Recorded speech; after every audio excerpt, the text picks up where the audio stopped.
Les vraies voix Sud Radio, 17h-20h, Philippe David, Cécile de Ménibus. Bonjour, bienvenue, c'est Les Vraies Voix, c'est vendredi, on n'est pas tout à fait prêt, vous ne l'entendez pas mais moi je vous le dis, on n'est pas prêt mais c'est pas grave, hein. on n'est pas fini d'habiller, on n'est pas maquillé, on ne sait pas laver les dents. Vous partez pour vous. Mais c'est pas grave, c'est vendredi, c'est vendredi. Vous savez que c'est votre émission, on est ravis de vous retrouver, 0826 300 300, il n'y a qu'un numéro, c'est le nôtre.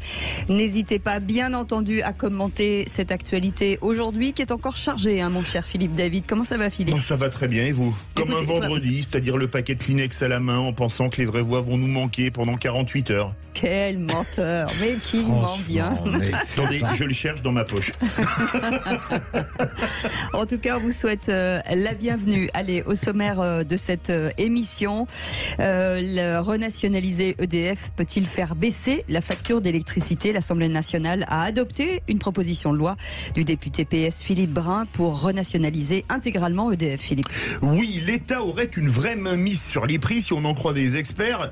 Est-ce que pour vous, renationaliser intégralement EDF peut-il faire baisser votre facture d'électricité ou faut-il, plus pragmatiquement, peut-être, on en parlera avec notre expert, sortir du marché européen de l'électricité? Vous travaillez à EDF, vous travaillez chez des sous-traitants l'EDF, chez des distributeurs d'électricité. On attend votre appel au 0826 300 300. Pendant que vous le disiez, Philippe, c'est monté de 65% à 67% de oui. On peut faire baisser la facture d'électricité.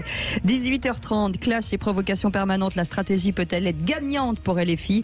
Entre le chahut dans l'hémicycle, hein, le clash à répétition, les départs soudains des plateaux TV, les tweets controversés, la France insoumise ne cesse d'adopter une stratégie conflictuelle à l'égard du gouvernement, Philippe. Oui, et d'ailleurs au sein même de la NUPES, des députés craignent une décrédibilisation. Il faut dire que le parti, la LFI auprès de l'opinion, devient un parti repoussoir beaucoup plus que le RN, même si on en croit des sondages d'opinion. D'ailleurs, rappelons qu'un sondage IFOP à la veille du premier tour de la présidentielle mettait en 4 second tour Le Pen-Mélenchon, Marine Le Pen largement gagnante. Est-ce que pour vous, le clash permanent, ça conduit au crash? Ou est-ce que pour vous, ça peut conduire vers le haut aux élections suivantes? Venez nous le dire au 0826 300 300. En tout cas, est-ce que cette stratégie est gagnante pour la France insoumise? Vous dites non à 85%. Venez nous le dire. 0826 300 300. Bienvenue, c'est Les Vraies Voix. Les vraies voix Sud Radio. Et les vraies voix sont avec nous, avec Philippe Bilger qui est avec nous, président de l'Institut de la Parole. Ça va, mon Philippe? Très bien, je commence toujours doucement. Oui. Et à la fin, c'est formidable. Après, il est euphorique, Voilà, il jette la cravate, il est fou. Et pas que la cravate. Comme à l'Assemblée nationale. Oui, mais laissez-nous du teasing au fur et à mesure. Ça fait rêver la France déjà. René Chiche est avec nous, le grand patron de presse. Oui, c'est ça, d'entreprendre la fond gigantesque, oui. Gigantesque, absolument. Et modeste. Ouais, je ne sais pas où s'arrêtera cette montée en puissance. Ce n'est qu'un début. Ce n'est qu'un début. François Pupponi est avec nous. Bonsoir, François, ancien maire de Sarcelles et ancien député. Comment ça va, François? Très bien, super. Vous êtes content de venir? Oui, tout content. De toute façon, vous n'avez pas le choix, donc comme ça, c'est réglé. C'est vrai, je suis content quand même. On l'a attaché et on l'a fait venir. Ouais, Voilà. on l'aime bien, Vous François. avez demandé les horaires. C'est vrai. Je ne veux pas être en retard. Est-ce qu'on est vraiment obligé de rester jusqu'au bout? Mais oui, c'est sûr. Et Emmanuel de Montpellier est avec nous. Bonsoir, Emmanuel. Bonsoir. Bonsoir à tous, bonsoir à toutes. Comment ça va, Emmanuel? Écoutez, moi ça va bien, je suis ravi d'intégrer votre groupe qui enjoué traite de sujets si graves. C'est agréable de voir que les choses sont traitées avec aussi légèreté en même temps, c'est appréciable. Eh ben, en tout cas, on dit des choses quand même. Ah oui, absolument. Ah bon, d'accord. Absolument. Très bien. On en balance quand même, oui. Oui. Et vous travaillez dans quoi, Emmanuel? Si ça n'est pas indiscret. Non, c'est pas indiscret du tout. Je travaille au sein des services généraux du siège social d'un grand groupe américain qui est installé en France. D'accord. Et mon travail consiste à assurer la maintenance complète d'un bâtiment qui fait 10 000 m² à peu près, planifier l'entretien et puis fluidifier un peu les échanges entre les différents services. Quoi. Et vous êtes un homme heureux? Oui, absolument. Oui, on y travaille en tout cas. En tout cas, aujourd'hui, c'est le plus beau jour de votre vie. J'ai une ampoule à changer chez moi, vous pouvez passer. Je croyais que c'était vous, spécialiste des lumières. Non mais lui, il a perdu le sens du commun. Non mais Philippe, vous avez été monarque à un moment donné, non? Peut-être dans une vie antérieure, bah, on ça m'appelait sent. le roi David. Que j'ai bien connu. Mon Dieu. Alors, mon cher Emmanuel, ils vont se vendre pour pouvoir jouer contre vous au quiz de l'actu, qui est assez. Il est pas mal le quiz de l'actu aujourd'hui. Et notre ami René Chiche va se vendre. Non, aujourd'hui, je vais être neutre. Je vais faire mon Pierre de Coubertin. Ah. L'important, c'est de participer, Emmanuel. Alors, avec moi, contre moi, sur moi, sous moi, près de Sur moi, moi. à côté de moi, vous serez gagnant à tous les coups. Mais René, vous êtes répugnant. Sous vous, Bah tu oui. sais vendredi. Oh. C'est pas innocent, Philippe. Non, mais j'ai jamais proposé ça. Emmanuel, je sais pas vous, mais Mais moi, je parle du jeu, je parle du jeu. ça donne pas envie, hein, excusez-moi. Et le Quelle est mec- méchante, quelle est méchante. non, mais c'est comme une relation avec quelqu'un. Si elle se déshabille entièrement comme ça tout de suite, ça donne pas envie. Ah, ça se discute. dépend. Faut me rappeler les règles. J'ai créé une embrouille. François Pipponi, vendez-vous. Écoutez, moi je suis prêt à discuter, à dialoguer avec vous de tout ce que vous voulez. Ouais, Je suis dispo, open. Mais il veut vous humilier au jeu aussi quand même. Vous inquiétez pas. Normalement, c'est votre adversaire. mais je suis open pour dans l'adversité, pas de problème, on est prêt. Je suis prêt à monter sur le ring. Alors Emmanuel, je vous le dis, François Pipponi est corse. Après, vous faites ce que vous voulez. Emmanuel, moi, c'est très simple. Alors attendez, Philippe Bilger, allez-y. Moi, ça va être très simple, Emmanuel. Une espérance, la victoire. Une certitude, la défaite. Alors Emmanuel, vous restez avec nous pendant toute l'émission. On vous laisse réfléchir. En attendant, c'est le réquisitoire du procureur. Les vraies voix Sud Radio, le réquisitoire du procureur, Philippe Bilger. Monsieur le procureur veut requérir contre le fait de donner systématiquement raison à la rue et au nombre. Oui, de la même manière, bon nous sujet. en avons discuté hier ou avant-hier, de la même manière que je ne considère pas que toute évolution politique soit une trahison, de la même manière, je me demande si on n'exagère pas le caractère probatoire de manifestations considérables et évidemment de l'influence de la rue sur le débat parlementaire. Je veux dire, ce qui m'intéresserait, et c'est là où nos chroniqueurs, et notamment le très grand patron de presse va être très Mon Dieu. c'est le fait, à partir de quand un pouvoir doit-il considérer que les manifestations monstres considérables, peut-être celles de demain, ont tellement d'importance qu'en réalité il doit plier. Je me demande si il peut y avoir un raisonnement qui permet de savoir très explicitement pour un pouvoir le moment où la rue doit l'emporter malgré son avis contraire. Le moment où ça arrive, c'est quand il y a un cumul de deux événements. Le nombre, mais le nombre ne suffit pas. Un gouvernement ne recevra jamais s'il y a du monde dans la rue. C'est le nombre et le blocage. C'est quand une grève devient impopulaire, que les gens disent ce n'est plus possible, on en a marre, ça peut pas continuer. Donc que le gouvernement retire sa loi, parce que en fait c'est la loi qui bordélise le tout, même si c'est pas forcément vrai, mais en tout cas c'est ce que ressent le peuple. Là le gouvernement peut pas tenir. Et toutes les expériences que l'on a connues, c'est celle-là. Le Je vous monde, coupe, ça- sauf l'école libre où il n'y avait pas eu de blocage du pays et où le gouvernement a reculé en 84. Oui, mais c'est le début. Enfin, non, mais alors, faut resituer. C'est Mitterrand, il vient d'arriver, c'est compliqué. C'était ok. Mais sinon, après, c'est le monde. Après, c'est vrai. Plus le blocage. Et j'ai bien peur que c'est ce qui arrive pour ces grèves, c'est qu'il y aura du monde pendant un mois. Et puis, au bout du début mars, ça sera les grèves dures et les blocages. Et là, Ça va être devant compliqué. l'impopularité, le gouvernement a peu d'autres solutions que de retirer le texte. René Alors, Chiche. alors c'est vrai que je partage l'avis de mes deux compères. Maintenant, on va voir si les futures manifestations des prochains jours et les futurs blocages éventuels du mois de mars, effectivement, vont peut-être contraindre le gouvernement à faire un peu marche arrière. Mais moi, je suis d'accord avec Philippe Bilger, je pense pas que la rue doit faire la loi. On a quand même un Parlement, on a un président qui a présenté son projet, qui a fait quand même un effort sur sa compréhension vis-à-vis de l'appel. Mais c'est la démocratie quand même. Oui, non, mais justement, il a reculé au départ, il est passé de 65, 64 ans, il y a quand même une compréhension des aspirations du peuple. Et en même temps, si la rue fait à chaque fois la loi, c'est un petit peu quand même le début de l'anarchie. Alors, est-ce qu'il y aura des blocages ? Je ne sais pas si on va être dans le contexte des années précédentes.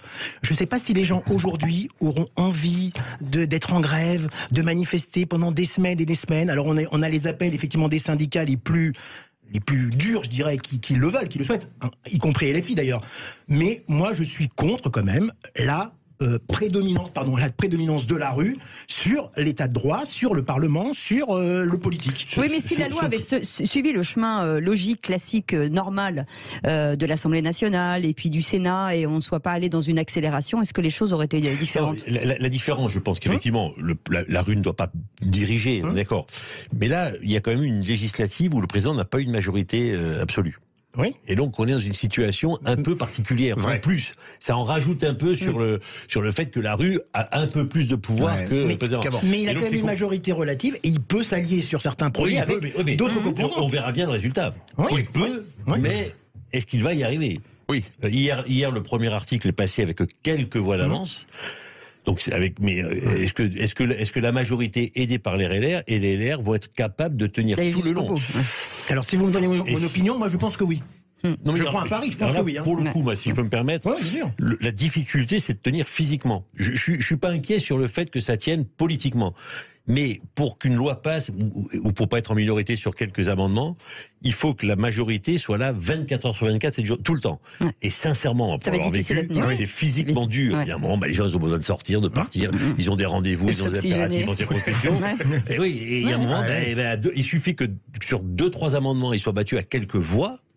On va parler après d'EDF, ils ont été battus à plat de couture dans l'hémicycle, et donc, pof, ça donne le sentiment que la majorité ne tient pas. En fait. Et bien justement, vous nous lancez la perche, puisque c'est le grand débat du jour sur la renationalisation d'EDF. Est-ce que ça peut faire baisser la facture d'électricité ? Qu'en pensez-vous ? Vous nous répondez oui en majorité, on vous attend sur ce sujet-là, qui est un sujet un petit peu complexe, et c'est pour ça qu'on a essayé de le clarifier un petit peu. Il faut être au courant quand même. Oui, il faut être au courant. Oh là là, il fait du Philippe David maintenant. Mais qui est-ce qu'on va avoir ? Je vous le dis, Philippe Charlez. Voilà, Philippe Charlez sera avec nous, absolument.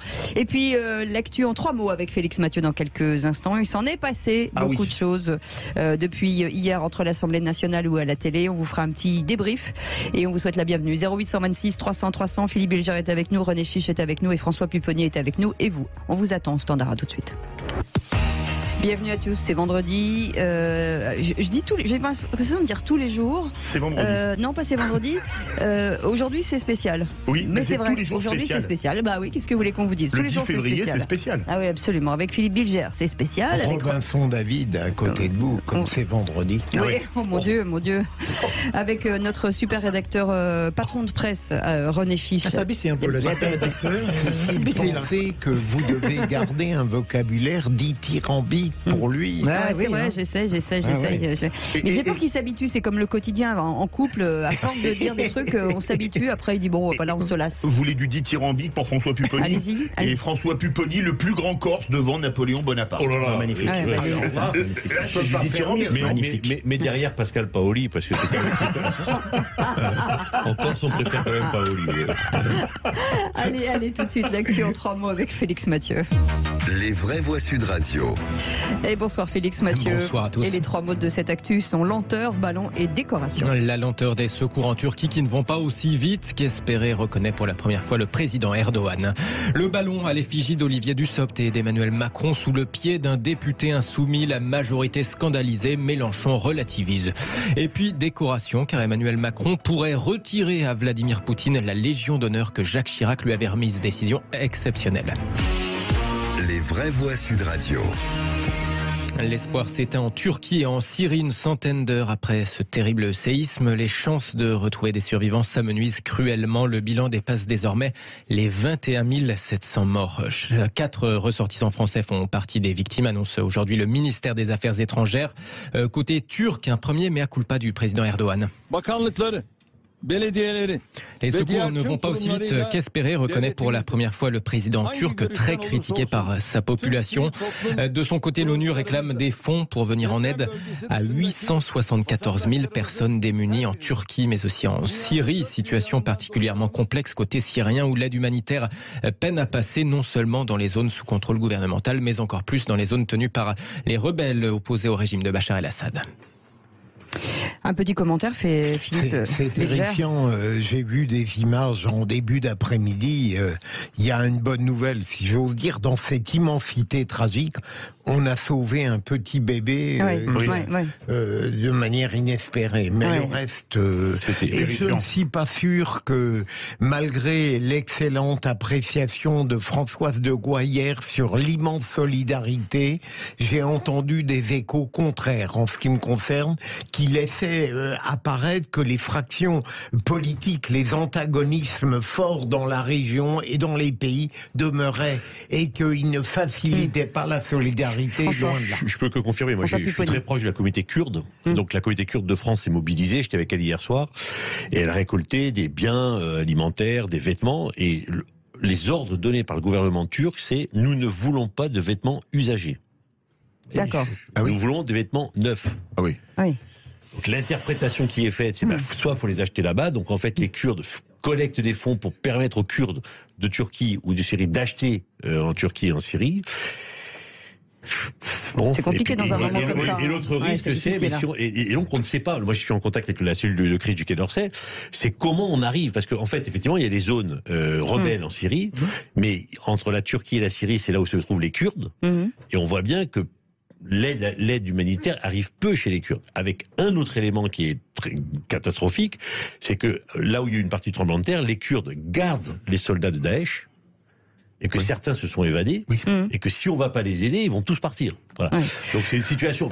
Et donc là-dessus se joue Bachar el-Assad qui laisse pas rentrer dans certaines zones, Erdogan qui dit on a du mal à arriver. Donc c'est extrêmement complexe parce que on se retrouve au cœur des conflits entre la Syrie et le Kurdistan. Et on a peur que Bachar détourne. Mais alors le risque après de corruption les uns et les autres est réel. Venons-en à l'examen de la réforme des retraites à l'Assemblée nationale, Félix. Oui, c'est mouvementé. Les députés ont adopté l'extinction progressive de la plupart des régimes spéciaux.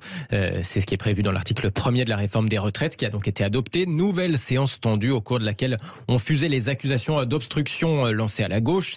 Séance marquée par la polémique, évidemment, autour de ce député de la France Insoumise, Thomas Porte, photographié hier devant le ministère du Travail lors d'un rassemblement d'inspecteurs du travail avec sous son pied un ballon à l'effigie d'Olivier Dussopt et du président Macron. Excédé, le ministre du Travail d'ailleurs y a fait allusion tout à l'heure. Mesdames et messieurs les députés de la France Insoumise, je vous dis vos amendements ne servent à rien. Parce que, monsieur Tavel, qu'est-ce que vous voulez? Vous voulez quoi? Vous voulez recommencer? Vous voulez ma tête comme votre collègue? C'est ça que vous voulez? Vous voulez continuer dans la violence? Vous voulez continuer dans la stigmatisation? Vous aussi, vous voulez poser avec ma tête coupée? Vos amendements sont inutiles, c'est de l'obstruction, et votre comportement ne sert à rien. Une affaire du ballon relativisée chez nos confrères de BFM TV par le leader de la France Insoumise, Jean-Luc Mélenchon. Il a pris le ballon. Qui a amené ce ballon? Les inspecteurs du travail. Et donc, il a donné un coup de pied dans un ballon. C'est un très grand crime qui doit être immédiatement puni. Il y a des jeux de chamboule-tout dans tout le pays. Toutes les semaines, vous avez des piles de boîtes de conserve avec des têtes de tout genre. Des fois, c'est la mienne. Et des gens qui jettent des balles dedans. Ça a toujours existé. Tout d'un coup, vous êtes là. Oh, mon Dieu, quelle horreur! Un ballon! Oh, qu'est-ce qu'il a fait? Je vous dis que c'est grotesque. En tout cas, le premier concerné, le député Thomas Porte, a été copieusement hué tout à l'heure quand il a voulu prendre la parole à l'Assemblée nationale.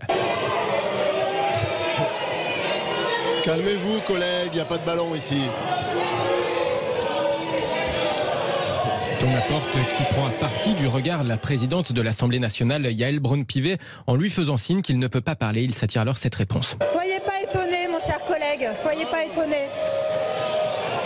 Allez, un peu de silence, s'il vous plaît. S'il vous plaît. Silence, allez-y, exprimez-vous. Merci, madame la présidente. Monsieur Porte, je crois que l'hémicycle vous demande des excuses. En tout cas, au-delà de cette polémique, le premier article donc a été adopté à 181 voix pour contre 163 voix contre.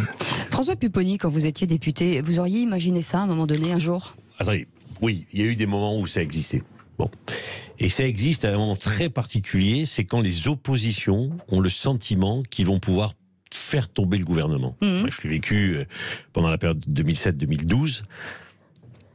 On voyait bien la droite en train de vaciller, et là, ça vous donne de l'adrénaline. Alors, c'est pas à l'honneur de la démocratie, mais quand vous êtes dans l'hémicycle, à un moment, vous oubliez où vous êtes. C'est des heures et des heures de travail, et ça dérape. Et ça peut finir aux mains. Enfin, il y a des bagarres, les huissiers sont là pour séparer, des insultes. Alors, c'était vrai avant. Mais avec la France Insoumise, c'est organisé. C'est-à-dire qu'avant, ça pouvait déraper à un moment. Mais c'est de la conviction qui parlait à l'époque. Mais ce qu'il y avait à l'époque, c'est qu'il y avait toujours quelqu'un pour dire temps mort, on arrête, on se calme, on descend, on se parle, on va boire un coup, et puis on reprend nos esprits. Parce que c'était un moment d'énervement. Là, c'est organisé, c'est structuré. Les députés de la France Insoumise, ils sont là pour mettre à mal l'institution. Ils ne veulent pas de cette République. Donc, ils l'organisent. Donc, on ne peut pas discuter, on ne peut pas dialoguer. Il n'y a pas un moment où on peut essayer de les raisonner pour dire, bon, allez, stop, on baisse de ton, on se voit. Non, ils n'ont pas envie de dire. Moi, je les ai connus quand j'étais à l'Assemblée. Ils n'ont pas envie de discuter, ils n'ont pas envie de sympathiser. Voilà, parce qu'ils sont dans le rejet de l'autre. C'est pas mentir, finalement, aux Français, Philippe Bilger, pour tous les gens qui suivent la France Insoumise. Un spectacle d'une honte absolue. Je sais bien que, comme le dit très bien François, il a existé avant des charivaris, des chahuts, mais ils étaient ponctuels. Des vraies oppositions. Aujourd'hui, en effet, on a le sentiment que c'est la structure même de l'Assemblée qui est mise à mal. Et vous parliez, François, je commence à avoir peur pour ce ministre du SOP, même physiquement. Je le connais très bien. Il va craquer un jour, c'est pas possible. La façon qu'on a entendu tout à l'heure du ministre, c'est dur, quoi. Et oui, c'est vrai qu'on se demande avec les élus LFI jusqu'où ils iront, quoi. À chaque séance parlementaire, on a l'impression qu'ils veulent aller encore plus loin, plus haut, plus fort dans le buzz. Il y a quelques temps, il y a quelqu'un qui était à LFI qui s'appelait Taha Bouafs, qui s'était baladé dans une manif avec la tête de Marine Le Pen au bout d'une pique, et ça n'avait pas créé la même indignation, alors que c'est aussi condamnable, à mon avis, que du SOPT et sa tête sur un ballon de foot dans lequel on shoot, non? La seule différence, parce que c'est que Taha Bouafs n'était pas député. Là, il est député devant l'Assemblée nationale, avec son écharpe. C'est-à-dire que là, c'est le représentant du peuple qui joue au ballon avec la tête d'un ministre. C'est vraiment différent. Et Mélenchon, dans l'entretien de BFM, ne parle que du ballon. Mais ballon. C'était juste. Est-ce que la présidente de l'Assemblée a l'autorité qu'avaient pu avoir d'autres anciens présidents de l'Assemblée? On en parlera tout à l'heure. On en parlera justement dans notre débat. Et on termine avec vous, Félix Mathieu, et cette question: Emmanuel Macron peut-il retirer la Légion d'honneur à Vladimir Poutine? Oui, son prédécesseur Jacques Chirac lui avait remis la Grand Croix au président russe. C'était bien avant l'invasion de l'Ukraine, et cette même Grand Croix remise avant-hier à Volodymyr Zelensky, le président ukrainien. Emmanuel Macron va-t-il donc la retirer au président russe, à Vladimir Poutine, à cause de cette guerre en Ukraine? C'est une question qui lui a été posée tout à l'heure par la presse. Je n'exclus rien, répond le chef de l'État, une décision qui serait lourde de sens, ajoute-t-il. Je pense qu'il faut apprécier le bon moment pour le faire, une décision exceptionnelle. C'est rarissime de retirer comme ça la Légion d'honneur à quelqu'un à qui elle a été décernée. Merci beaucoup, Félix Mathieu. Vous restez avec nous. Quand on est condamné, on perd la Légion d'honneur, enfin des motifs. Bon. Mais il y a des pieds de nez à l'histoire. Rappelez-vous Maurice Papon, à qui la Légion d'honneur avait été retirée puisqu'il avait été condamné, et qui s'est fait enterrer avec sa Légion d'honneur. Parce que après, on va dire à Poutine, vous l'avez plus. S'il décide de la mettre, ce qui est un délit, allez expliquer au Kremlin qu'il faut qu'il la retire. Et au garde du corps. Vous restez avec nous dans quelques instants. On reviendra sur cette renationalisation d'EDF. Fera-t-elle baisser la facture d'électricité? Pour l'instant, vous nous dites oui à 66%. Et on reviendra sur tous ces clashs, ces provocations permanentes. La stratégie de la France insoumise peut-elle être gagnante? Ce sera à 18h30. Vous pouvez d'ores et déjà vous inscrire au 0826 300 300. Bienvenue, c'est Les Vraies Voix jusqu'à 19h. Les Vraies Voix Sud Radio, 17h-20h. Philippe David, Cécile de Ménibus. Bienvenue les amis, on est ravis de vous retrouver. Vous êtes avec nous avant de partir en week-end ou pas, ou vous allez rester à la maison ou vous allez travailler, parce que beaucoup travaillent le week-end, on vous le rappelle quand même. Au cas où vous l'auriez oublié, nos amis boulangers, nos amis qui font des marchés, nos amis qui, en tout cas, qui ont des commerces. Merci en tout cas de nous faire ce plaisir tous les week-ends de pouvoir aller acheter chez vous, parce qu'il faut aller acheter chez les petits commerçants. Vous allez acheter chez les petits commerçants, Philippe Bilger? Demain, je travaille travaille. Ah, demain, vous travaillez. Bah, ça, Pour c'est une bien. fois, je ne passerai pas mon temps devant l'écran de télé. François Pupponi, vous allez chez les petits commerçants? Je ne vais que chez les petits commerçants. Oh, ma passion. Et je fais mon marché tous les samedis à Sarcelles. Regardez sous Pinou, là. Et René Chiche? Oui, je vais chez les petits commerçants. Ouais, bien très sûr. bien. Et ben Bien voilà, sûr. bravo. Allez, tout de suite, le grand débat du jour. Les vraies voix Sud Radio, le grand débat du jour. Réussir la transition énergétique, c'est pouvoir la piloter. L'État revient en force. Il détenait 84% d'EDF, il a racheté les 16% restants. C'est l'intention du gouvernement de garder la main quand même sur les tarifs, mais pour avoir un système où EDF arrête d'y laisser sa chemise. Nous devons avoir la pleine maîtrise de notre production d'électricité et de sa performance. C'était de toute façon nécessaire de nationaliser EDF, vu les pertes qui vont être enregistrées cette année. Nous devons assurer notre souveraineté face aux conséquences de la guerre et aux défis colossaux à venir. Il y a moins de concurrence puisqu'elle est nationalisée, il n'y a pas un autre exploitant qui va faire de l'électricité nucléaire sur le territoire. C'est pourquoi je vous confirme l'intention de l'État de détenir 100% du capital d'EDF. Renationaliser EDF peut-il faire baisser la facture d'électricité? C'est la question que l'on vous pose. Et vous dites oui à 66%. L'Assemblée nationale a adopté donc cette proposition de loi du député PS Philippe Lebrun pour renationaliser intégralement EDF. Philippe. Oui, l'État aurait une vraie main mise sur les prix pour réduire la facture d'électricité des ménages français. C'est ce que disent les experts. Alors, est-ce que pour vous, c'est une bonne chose de renationaliser intégralement EDF, qui est public aujourd'hui à 84%, ou vous dites non, c'est la loi du marché, c'est la libre concurrence, et on ouvre à tous les vents? Venez nous le dire au 0826 300 300. On vous attend au standard, bien entendu. Et puis un expert pour en parler, Philippe Charlez est avec nous. Bonsoir, merci d'être avec nous.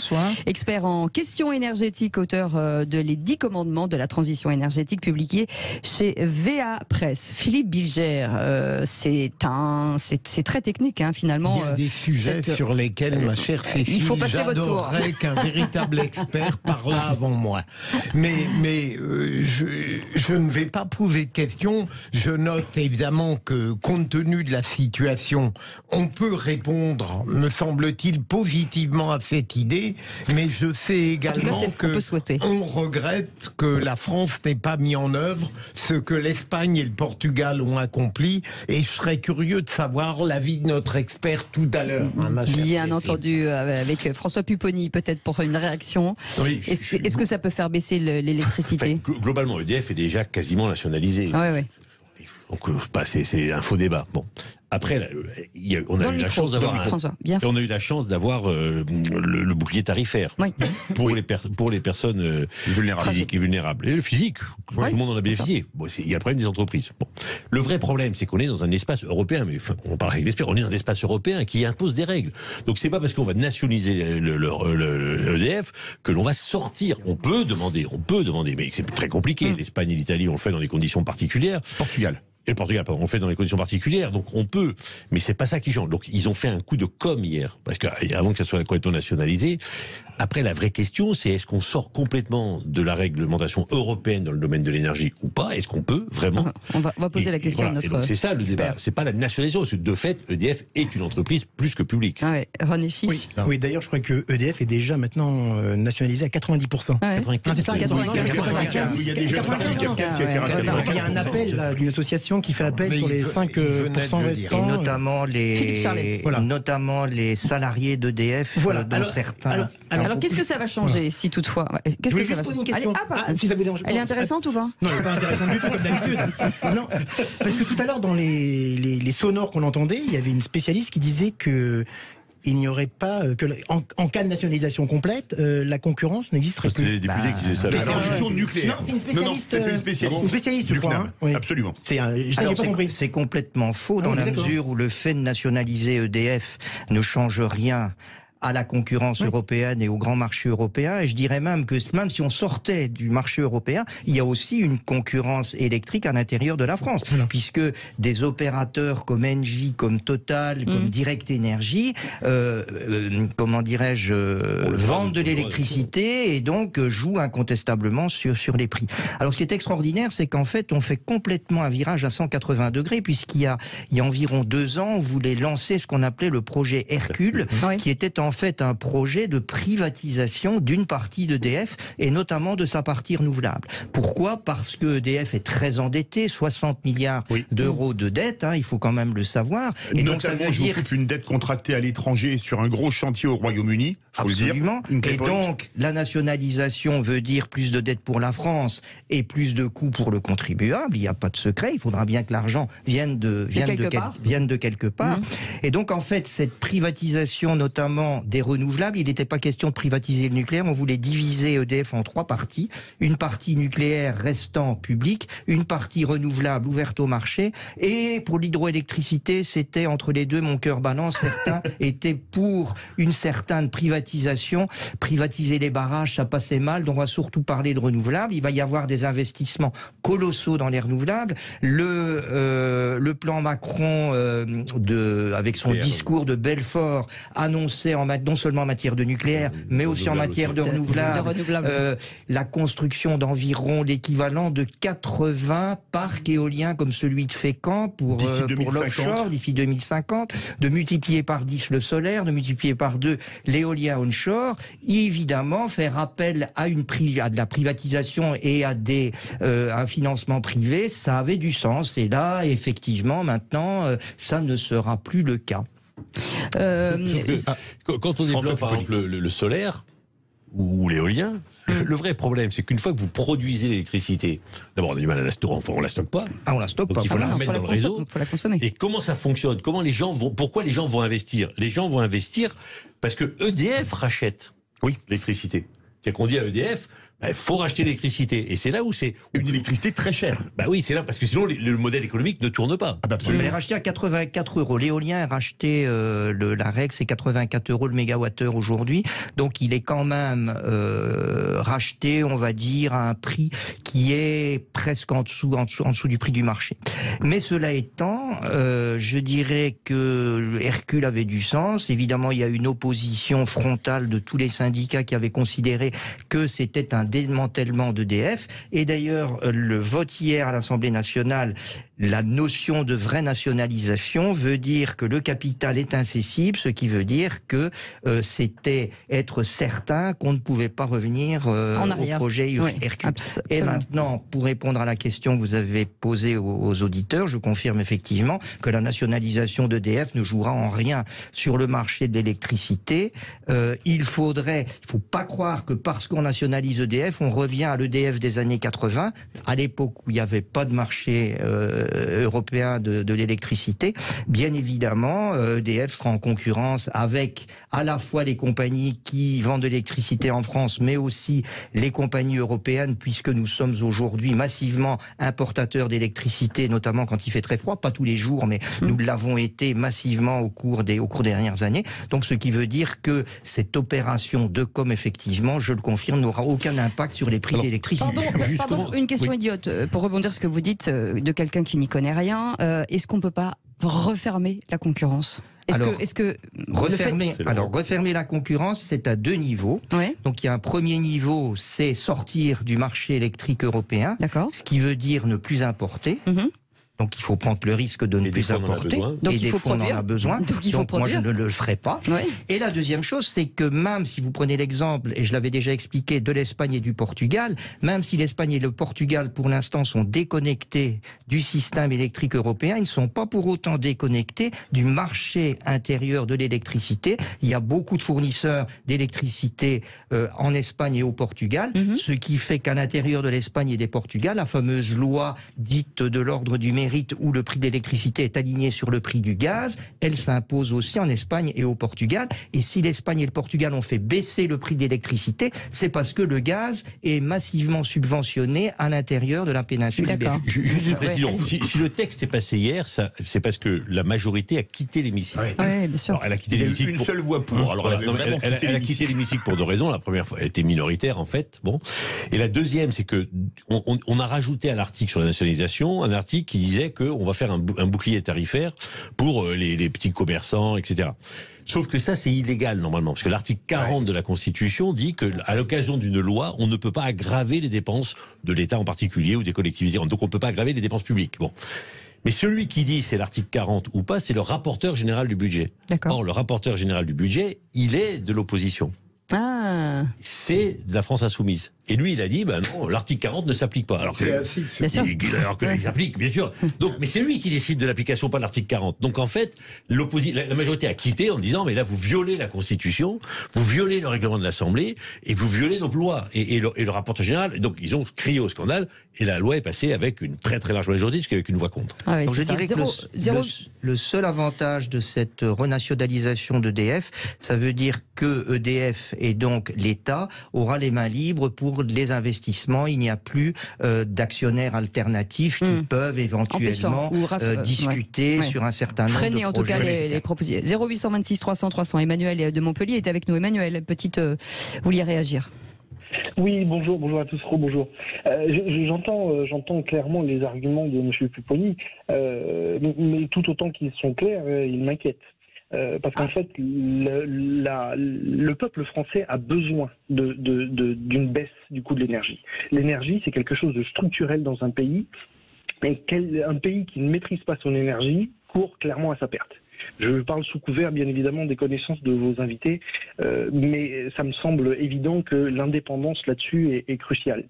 Je vais étaler mon propos sur un constat, un exemple et deux questions éventuellement.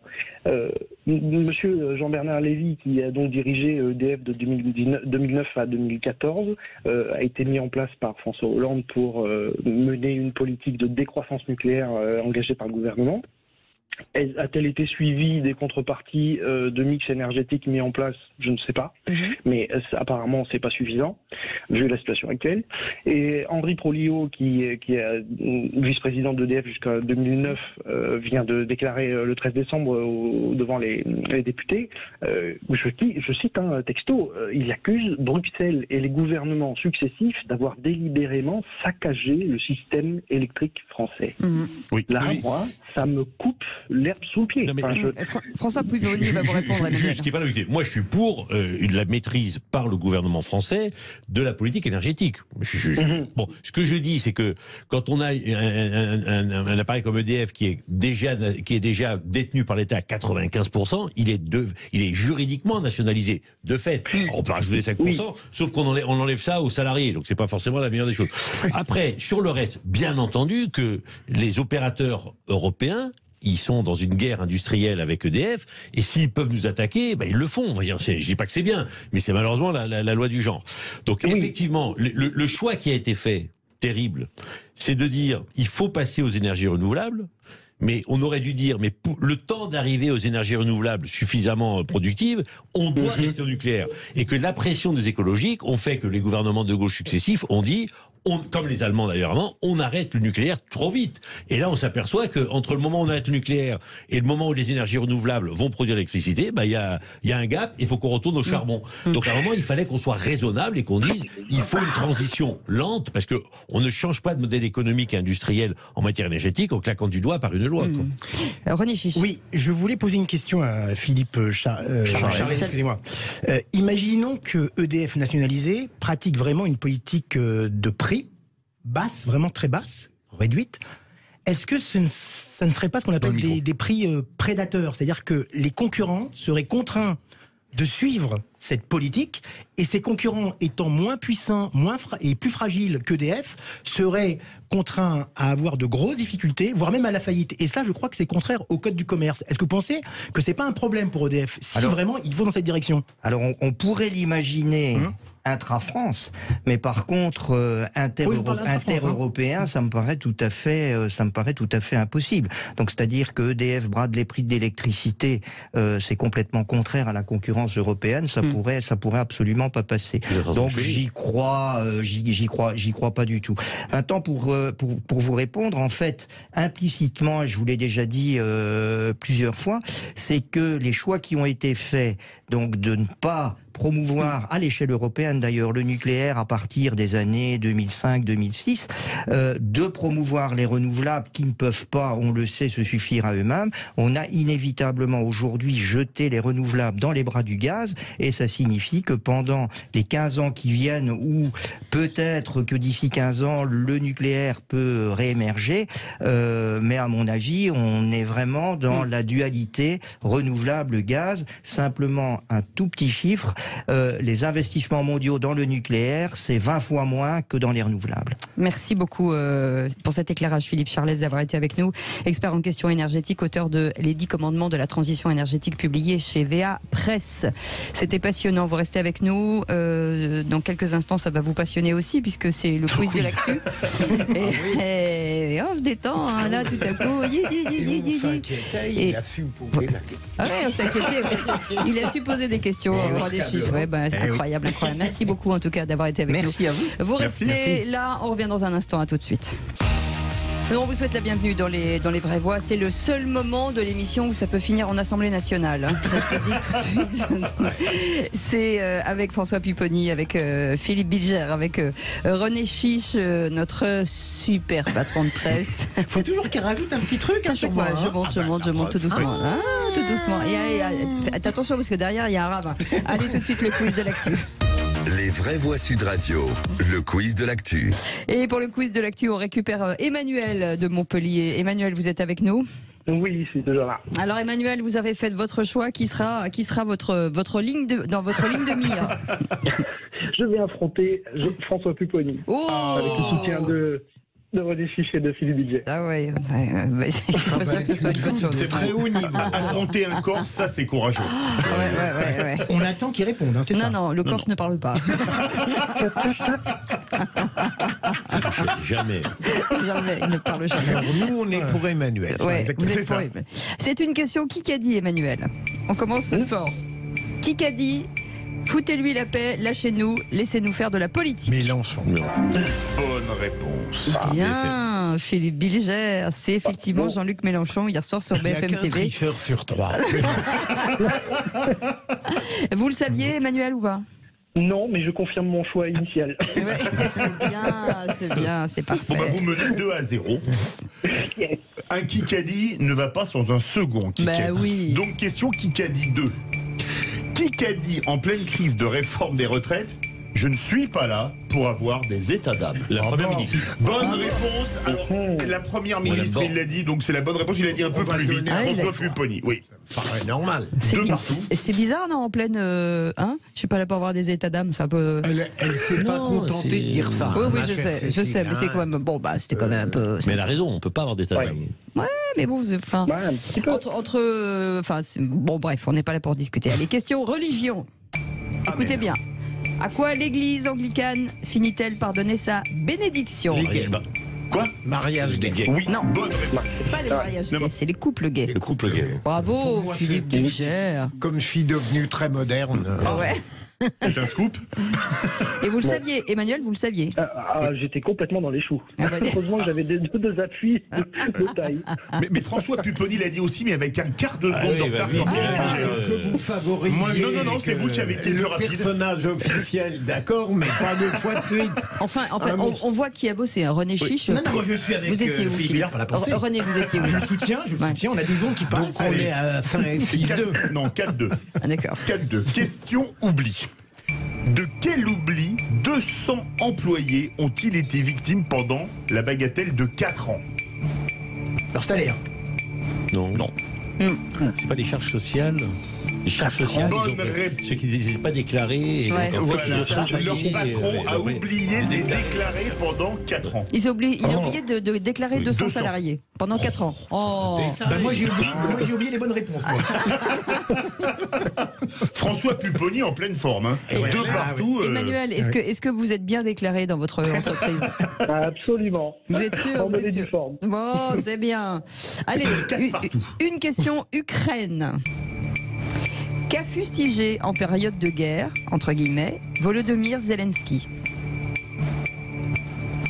La colle. La colle. Je ne sais pas. Un peu l'attitude des Européens. Le refus des avions. Non. Peut-être un truc plus léger, je pense. Est-ce que vous voulez 3 propositions? Oui.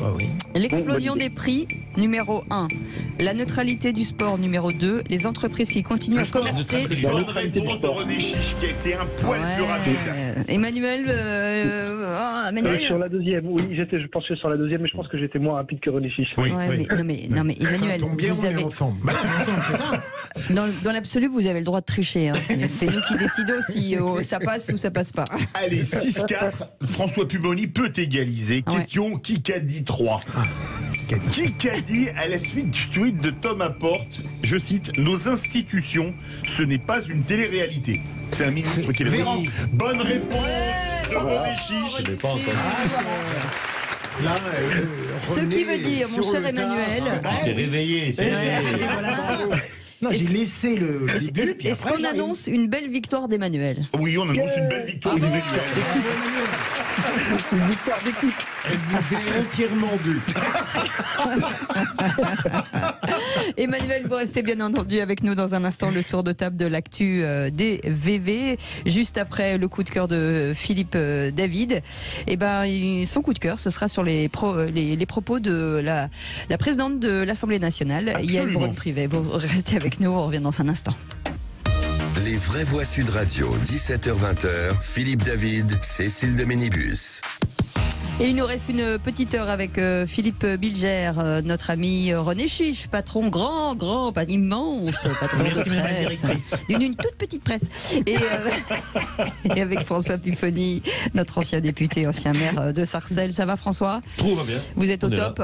Voilà, dans quelques instants, le tour de table de l'actu avec nos vraies voix, justement sur des sujets très intéressants. Puis on va revenir sur ces clashs, ces provocations permanentes. La stratégie de la France Insoumise est-elle gagnante selon vous? Vous dites non en majorité. Mais en attendant, c'est le coup de cœur de Philippe David. Les vraies voix Sud Radio. Madame la Présidente, chers collègues, êtes-vous orgueilleux ou êtes-vous des monstres? Madame Soudet, dans cet hémicycle, il y a des parlementaires qui ont été élus par les Français. Il n'y a pas de monstres. Les deux voix que vous venez d'entendre sont celles d'Ercilia Soudet, députée insoumise de Seine-et-Marne, et de Yael Braun-Pivet, présidente de l'Assemblée nationale, à la fin de l'intervention de cette députée. Et si je crois ne jamais avoir fait de coup de cœur pour un homme ou une femme politique, j'ai décidé de franchir le Rubicon ce soir, Cécile. Mon Dieu. Car je n'en peux plus du manichéisme qui règne dans la politique française aujourd'hui. On se croirait revenu 20 ans en arrière de l'autre côté de l'Atlantique avec les néoconservateurs américains qui étaient le bien alors que tous ceux qui n'étaient pas avec eux étaient le mal. Alors oui, Yael Braun-Pivet a raison, il n'y a pas de monstre à l'Assemblée nationale. On peut être pour ou contre la réforme des retraites et ne pas être un monstre. On peut être de droite et penser du mal de gens de droite et du bien de gens de gauche, et vice-versa bien évidemment, à condition d'être intelligent. Il y a des bons patrons et des mauvais patrons, des bons syndicalistes et des mauvais syndicalistes, des bons politiques et des mauvais, comme les plombiers, les instituteurs ou encore les médecins. Ras-le-bol des donneurs de leçons de morale et de ce manichéisme qui fait qu'il y a le bien d'un côté et le mal de l'autre. Et donc, merci Madame Yael Braun-Pivet d'avoir fait cette remarque. Et voilà, une petite réflexion de Philippe Bilger, qui n'est pas tout à fait... Oui. Vous êtes moite-moite, je vous sens moite-moite. Superficiellement, je suis totalement d'accord avec vous, Philippe, mais je me demande si vous ne donnez pas trop d'importance à des échanges qui restent tout de même très fortement puérils. Aussi bien de la comparaison avec les monstres que de la réponse de la présidente. Tout ça, c'est futile. Vous donnez, avec votre talent indigné, une importance démesurée à un échange qui est grotesque. Moi, je suis un peu critique aussi. Pourquoi ? Il y a un principe dans l'hémicycle, c'est que un député ne peut pas être mis en cause pour ce qu'il exprime. Oui, c'est vrai. Sauf un cas, si c'est un fait personnel. Un fait personnel. Là, c'est un fait personnel. Traiter même si c'est pas contre une personne, mais traiter les autres députés de monstres, elle aurait dû peut-être... Rappelez-vous, si je peux me permettre, lorsqu'il y a eu le problème avec le député Carlos Bilongo, où le député RN ne s'adressait pas directement à lui, mais parlait de renvoyer les étrangers bref. C'était une expression politique. Il n'aurait jamais dû être sanctionné. Jamais. Juridiquement, j'allais dire. Après qu'on soit contre politiquement, qu'on le dénonce, voilà. Et là, je pense qu'à un moment, il faut sanctionner. On ne peut pas laisser traiter des députés de monstres. Non. Voilà. On dirait cette députée, vous avez dépassé les limites. Le règlement d'Assemblée est clair. Vous attaquez personnellement vos collègues, ce n'est pas admissible. Parce que c'est pas une idée politique de dire que quelqu'un est un monstre. C'est un fait personnel. Oui. Moi, je trouve que c'est... je pensais que vous alliez vous arrêter là, j'ai eu peur. Je me suis dit, l'argument de malade. Je peux parler, madame? Non, moi, je trouve que c'est le rôle de la présidente, Braun-Pivet, qui n'est pas au niveau. Vous voyez, je trouve que sa réponse, par exemple, n'est pas d'un très grand niveau. Dire à une députée, madame, les députés ne sont pas des monstres. Je trouve qu'elle n'a pas l'habit, vous voyez, pour ce rôle. Je trouve qu'elle n'est pas du tout elle aurait à la dû hauteur être plus du cash. rôle. Comment? Elle aurait dû être plus cash pour répondre à la députée insoumise. Non, mais je sais pas, elle n'a pas de hauteur, elle n'a pas de prestance. Je pense à certains anciens présidents de l'Assemblée comme Philippe Seguin, Jean-Louis Debré, même Laurent Fabius. Hein. Je trouve que c'était des grands présidents. Pitié. Non, Jean-Louis Debré était considéré comme un grand président de l'Assemblée. Hein. Ouais, après, c'est la première femme. Après, c'est la première femme. Donc, faut aussi s'imposer dans un rôle qui a jusqu'ici toujours été très, très masculin. Ah oui, moi, je ne rentre pas dans ce jeu, c'est la première femme. Non, parce que je trouve qu'il y a des femmes qui sont d'un plus haut niveau qu'elle. Ce n'est pas parce que c'est une femme. Le principe aussi du président de l'Assemblée nationale, c'est qu'il est là pour protéger l'institution et pour protéger l'opposition. Il est élu par la majorité, mais il n'est pas là pour défendre la majorité. Voilà, il est là pour dire... On se calme. Je pense que la réponse aurait été plus pertinente si c'était un autre député qui prenait la parole pour dire voilà. Bon. Mais en tout cas, moi je suis très inquiet de la manière dont tout ça va finir, parce qu'on est à peine à 6 mois de cette mandature, et on voit que ça finit en pugilat dans des conditions terribles. On espérait l'inverse. Alors qu'on espérait l'inverse. Pour ne pas avoir été d'accord avec moi, ce sont des monstres. Ils sont méchants. Moche. Allez, ça fait du clic. Les vraies voix Sud Radio, ça fait du clic sur les réseaux sociaux. Félix Mathieu est avec nous. Polémique entre députés après l'affaire des repas à 1 € pour tous les étudiants rejetés à l'Assemblée nationale. Oui, proposition socialiste rejetée à une voix. Après avoir été adoptée dans un premier temps, la majorité macroniste avait sifflé le rappel des troupes dans l'hémicycle pour mettre en échec cette idée de généraliser les repas à 1 € dans les restos universitaires. Actuellement, pour info, ils sont réservés aux boursiers, aux précaires. Les autres les payent 3,30 €. Après le rejet de cette proposition par la majorité et par certains députés LR, le député de la France Insoumise, Louis Boyard, a publié une liste sur Twitter accompagnée de ce commentaire. Aujourd'hui, le repas à 1 € pour tous les étudiants a été rejeté à une voix près à l'Assemblée. Voici les 184 députés qui ont voté contre et qui ont préféré condamner les étudiants à la précarité. Retenez leur nom, écrivait Louis Boyard. Alors, publication à laquelle un député macroniste, Stéphane Vogetta, a répondu, je cite son tweet, « Louis Boyard a l'air tellement doué pour la délation qu'on ne peut qu'imaginer ce que ce genre de talent se transmet de père en fils dans sa famille. Je me réjouis que mon grand-père n'ait pas croisé le sien pendant la guerre. » Voilà un tweet. Oui, c'est quand même assez violent. Un tweet qui a provoqué ce discours très agacé de l'insoumise Sarah Legrand cet après-midi à l'Assemblée nationale. Quand vous appuyez sur le bouton pour ou contre, après votre nom est publié en fait. C'est ce que veut dire public. Alors du coup, ça fait des listes. Désolé, ça fait des listes. Voilà. Et donc, si vous pouviez arrêter de traiter de collaborateurs ou de vichistes les administrateurs de l'Assemblée nationale qui font des listes parce que c'est un scrutin public, ce serait bien. Voilà. Et d'assumer un peu ce que vous faites, en l'occurrence, refuser le repas à 1 € pour tous les étudiants. Il y a deux choses. La mauvaise foi, la mauvaise foi, elle est terrible. Alors, il y a une réponse, si vous voulez, d'un député de la majorité, Erwan Balanan du Finistère. C'est souvent dangereux, les listes, madame. Un certain nombre de nos collègues sont harcelés maintenant par les réseaux sociaux. Alors, vous pouvez penser que c'est pas grave. Et effectivement, c'est pas si grave parce que nous sommes députés. Mais ces députés ont aussi parfois des enfants qui sont aussi sur les réseaux sociaux. Et il y a quelques députés qui ont vu leurs enfants harcelés parce que leurs parents avaient fait un vote. Si vous trouvez ça normal, je comprends pourquoi, par exemple, vous ne votez pas sur les lois contre le harcèlement en ligne et autre chose. Erwan Balanan, député Modem du Finistère. Mais ce qui est terrible, c'est que oui, bien entendu, lorsqu'il y a un scrutin public, Le non, on sait qui a voté, c'est l'intérêt. Bien sûr. Mais on peut regarder sur Internet, on peut le consulter. Ce qui est scandaleux avec l'affaire de Boyard, c'est que c'est lui qui communique cette liste en disant, entre guillemets, c'est des salauds. Sur un réseau social, bien sûr. C'est une honte. On a reconnu ça, mais c'est une honte. Et effectivement, le harcèlement en ligne pour les parlementaires, je peux vous dire que ça existe. Vous recevez des mails tous les jours, etc. Mais ce qui est scandaleux, enfin, ce qui est compliqué aussi pour le vote, pardon, pas scandaleux cette fois, mais compliqué, la loi n'est pas passée à une voix. C'est-à-dire qu'en fait, on voit bien que la majorité est extrêmement fragile. Ils vont avoir du mal à tenir. Ouais, ça va être compliqué. Parce que là, hier, les textes socialistes un est passé largement, l'autre a failli passer. Et sur des sujets très polémiques, parce que quand on dit aux étudiants, à cause d'eux, vous allez payer un peu plus cher, alors que sincèrement... La fin du quinquennat va être compliquée. Ça va être le début est déjà, alors la fin... Oui. Merci beaucoup Félix Mathieu, vous restez avec nous, on revient dans quelques instants avec le tour de table de l'actu des vraies voix, et puis on va revenir à 18h30 sur le clash et justement les provocations de cette stratégie de la France insoumise. Est-ce que vous pensez qu'elle peut être gagnante ou pas? Vous nous dites non à 85%, ça a augmenté de 10% depuis tout à l'heure. On a envie de vous entendre sur ce sujet. 0826 300 300. L'émission est à vous, vous le savez, vous êtes les bienvenus. Parlons vrai jusqu'à 19h. À tout de suite.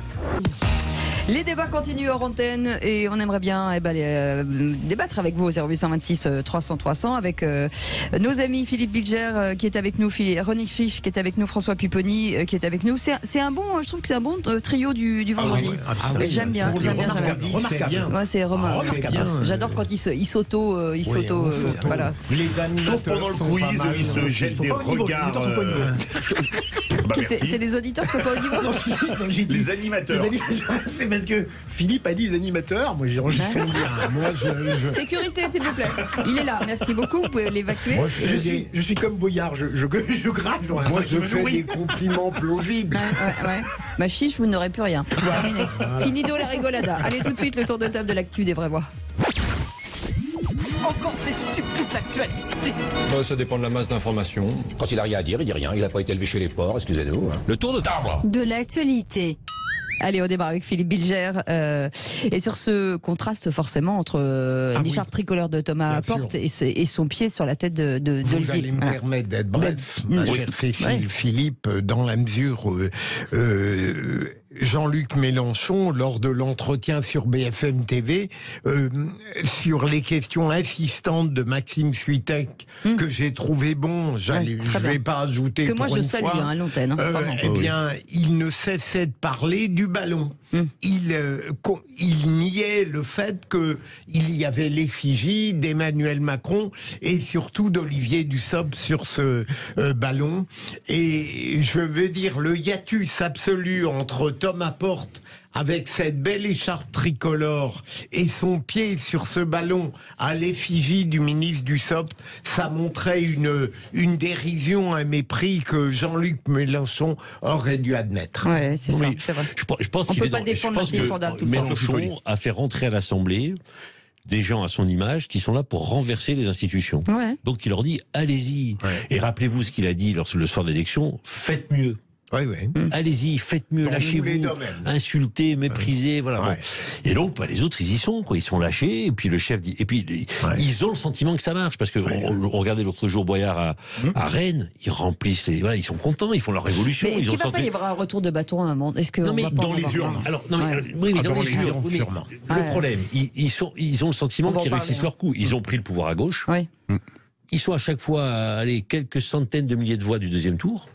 Donc ils disent pourquoi on va arrêter. Et comme ils sont dans une logique de dire nous on va tout mettre par terre et il n'y a que nous qui pouvons le faire, c'est plus Le Pen, c'est nous qui pouvons foutre tout le monde, renverser le bureau et renverser tout ça, les gens disent après tout oui. Et donc derrière, attention, ils sont en train d'engranger, ils engrangent, ce qui pour moi est à la fois révélateur mais catastrophique, chez les jeunes. C'est ça. Les jeunes les suivent. Et ils jouent sur l'hostilité à Macron. René Chiche, quand on lit les messages sous ce SMS, on voit les gens ne voyaient que Daesh. C'est-à-dire qu'ils voyaient une représentation de la décapitation de Daesh, parce que ça va loin quand même. Est-ce que c'est ce que vous ressentez? Non, j'irai peut-être pas aussi loin que ça quand même, que Daesh c'est tellement horrible, tellement criminel, sanguinaire. Mais par contre, ce qu'a fait ce député, c'est bien sûr, c'est lamentable ce que je vous dise. Mais c'est vrai que c'est l'écurie Mélenchon qui est comme ça, comme a dit François. Ils sont tous comme ça, de Boyard à Raquel Garrido, ils sont tous un peu comme ça. En fait, c'est aussi notre époque. Ils sont vraiment des députés de notre époque, des députés du réseau social, du buzz, du clash. Et Mélenchon les entraîne à ça, les pouponne à ça. Il lui-même d'ailleurs jouit quand il se produit dans des grandes émissions politiques. C'est son rendez-vous qu'il adore, qu'il attend. Et donc ces députés le suivent. On va passer à votre tour de table, René Chiche. Peut-on croire et pardonner à Dieudonné qui a publié une lettre d'excuse à la communauté juive? Voilà, je voulais revenir un petit peu. Alors, j'ai juste, exceptionnellement, j'ai pris mon petit portable parce que j'ai 2-3 phrases sur 50 que je voulais citer. Là, je suis obligé de les lire, ça vous dérange pas. Alors voilà, est-ce qu'on peut croire au pardon de Dieudonné qui a donc publié cette lettre dans un mensuel francophone d'Israël il y a quelques semaines, qui a d'ailleurs été repris sur une émission de C8. Moi, je crois pas, parce que lorsque Dieudonné a commencé ses méfaits, entre guillemets, ça date d'il y a 20 ans. Quoi. Ouais. C'est comme il y a 20 ans, vous voyez. C'est pas il y a 3 ans, il y a 6 ans. Et j'ai voulu pour l'émission refaire un petit peu l'histoire de ça. Il y a quelques phrases qui sont quand même ignobles, quoi, qu'a dit Dieudonné. Je veux dire, il a parlé par exemple de la Shoah comme d'un événement pornographique mémoriel. Il a dit que le lobby juif contrôle les médias. Bon, ça c'est très banal chez les antisémites. Que les juifs sont des négriers, une secte, une escroquerie qui ont fait fortune avec la traite des Noirs et des esclaves. Faut pas oublier qu'il a invité en 2008 sur la scène du Zénith le plus grand négationniste français, Robert Forisson, avec un défilé de gens habillés en déportés. Voilà, bravo. Enfin bravo, excusez-moi Philippe, c'est ça, exactement ça. Récemment, il avait même parlé de Patrick Cohen, qu'on aime ou qu'on n'aime pas, le journaliste de France 5. C'était pas au Zénith, par contre, la salle, mais non. ça... C'était pas au Zénith, vous êtes sûr? Non, je crois que c'était au Théâtre de la Main d'Or. Ah non, c'est au Zénith, c'était au Zénith, mais c'est sûr. Et l'autre jour, il y a quelques semaines, il a encore parlé de Patrick Cohen, journaliste qu'on aime ou qu'on n'aime pas, en disant, je le cite, Patrick Cohen, quand je l'entends parler, je me dis, les chambres à gaz, tu vois, dommage. Je parle pas de la quenelle, etc. Alors... Le pardon, c'est un grand sentiment, une grande chose, mais moi je ne crois pas qu'on peut pardonner tout et n'importe quoi. Vous voyez, moi personnellement, pour reprendre, et je terminerai là-dessus, pour reprendre l'expression de Raymond Betoun dans Le Grand Pardon à Roger Hanin, moi je ne pardonne pas. Ah oui, mais alors c'est autre chose. Vous ne pardonnez pas, René, mais on peut considérer que Dieudonné est sincère. Au fond, c'est comme le pari pascalien. Qu'est-ce qu'on risque à croire en Dieu? Qu'est-ce qu'on risque à penser Dieudonné après le comique formidable qu'il a été il y a très longtemps? Un comique que j'ai beaucoup aimé, que j'ai même interviewé à plusieurs reprises et qui était formidable avant. Et après la phase épouvantable dont vous venez de citer quelques extraits, a compris peut-être qu'il avait... Mais qu'est-ce qu'on risque à le croire? Il nous reste plus beaucoup de temps, François Pupponi. Non, on va lui laisser le bénéfice du doute. Mais sincèrement, moi aussi, j'ai eu pour le coup beaucoup de doutes. Il a tellement dérapé, c'est tellement ancré en lui que je suis convaincu que dans 1 mois, 2 mois, 3 mois, il va de nouveau déraper. Bon, on verra bien, Mais la liste est longue, quoi. François Pupponi, vous êtes étonné de constater la désorganisation de la Turquie, on en a parlé tout à l'heure.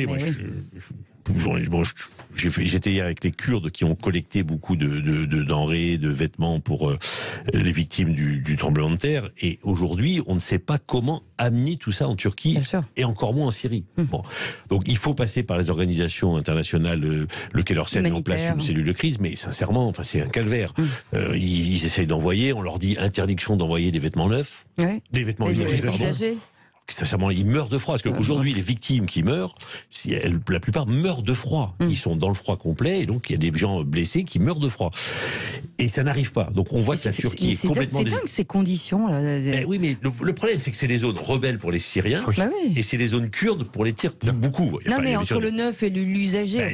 l'explication qui m'a été donnée, auquel je veux même pas croire, c'est comme c'est du neuf, il faut l'acheter sur place. Donc en fait, les Kurdes, les Kurdes ou les Turcs, envoient de l'argent en Turquie pour que les gens achètent sur place.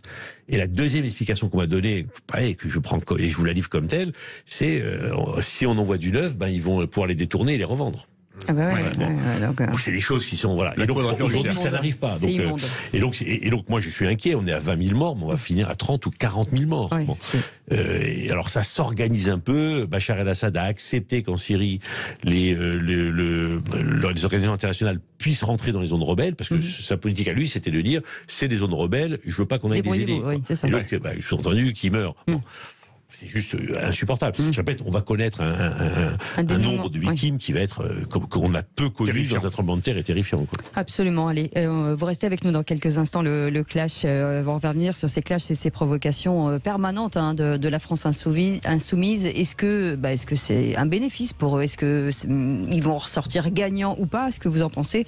Vous nous dites non à 85% sur notre compte Twitter.